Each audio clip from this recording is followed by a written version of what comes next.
പാട്യം പഞ്ചായത്ത് ഓഫീസിന്റെ ടെറസിൽ ഒരുക്കിയ ചെണ്ടുമല്ലി കൃഷിയിൽ 100 മേനി വിളവ്. കുടുംബശ്രീ CDSന്റെ നേതൃത്വത്തിലാണ് ചെണ്ടുമല്ലി കൃഷി നടത്തിയത്. ജില്ലാ പഞ്ചായത്തിന്റെ ഓണത്തിനൊരു കൊട്ടപ്പൂവ് പദ്ധതി പ്രകാരം പാട്യം പഞ്ചായത്ത് ഓഫീസിന്റെ ടെറസിൽ ഒരുക്കിയ ചെണ്ടുമല്ലി കൃഷിയിൽ 100 മേനി വിളവ്. കുടുംബശ്രീ CDSന്റെ നേതൃത്വത്തിലാണ് ചെണ്ടുമല്ലി കൃഷി ചെയ്തത്. 200 ഗ്രോ ബാഗുകളിലായി 400 തൈകളാണ് നട്ടുപിടിപ്പിച്ചിരുന്നത്.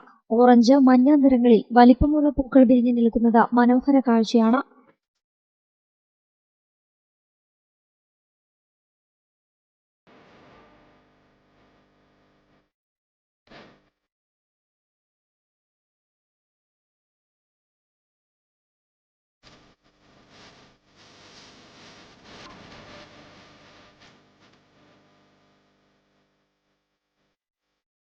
കുടുംബശ്രീ CDSലെ Jisha T, Praseetha AC, Vijisha P, Sindhu P, Roja M എന്നിവരാണ് ചെണ്ടുമല്ലി കൃഷി പരിപാലിച്ചത്.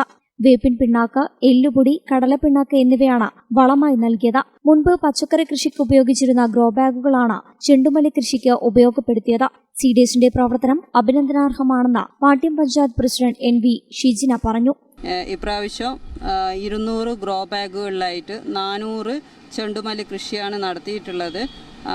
ആ പൈസ ഉപയോഗപ്പെടുത്തിക്കൊണ്ട് ടെറസിൽ പച്ചക്കറി കൃഷി ഒരുക്കുന്നതിന് വേണ്ടിയിട്ടാണ് CDSന്റെ ഭരണസമിതി തീരുമാനിച്ചിട്ടുള്ളത്.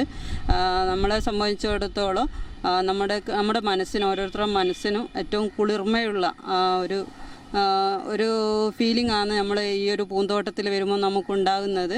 ചെണ്ടുമല്ലി കൃഷിയിൽ മികച്ച വിളവ് ലഭിച്ചതിന്റെ ആഹ്ലാദത്തിലാണ് പാട്യം പഞ്ചായത്ത് ഭരണസമിതിയും. News bureau, Koothuparamba.